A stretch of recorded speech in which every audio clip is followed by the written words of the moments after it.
तो पीछे आप लोगों को मेरे दिख रहा होगा, वो है पीछे देवलसारी का मंदिर।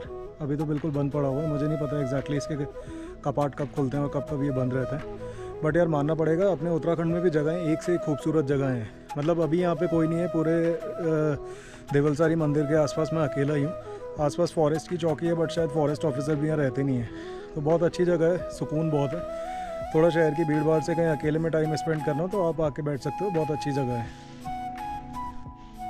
तो पीछे आप लोगों को मेरे दिख रहा होगा, वो है पीछे देवलसारी का मंदिर। अभी तो बिल्कुल बंद पड़ा हुआ है, मुझे नहीं पता एग्जैक्टली इसके कपाट कब खुलते हैं और कब ये बंद रहता है। बट यार मानना पड़ेगा, अपने उत्तराखंड में भी जगहें एक से एक खूबसूरत जगह हैं। मतलब अभी यहाँ पे कोई नहीं है, पूरे देवलसारी मंदिर के आसपास मैं अकेला ही हूँ। आसपास फॉरेस्ट की चौकी है, बट शायद फॉरेस्ट ऑफिसर भी यहाँ रहते नहीं हैं। तो बहुत अच्छी जगह है, सुकून बहुत है।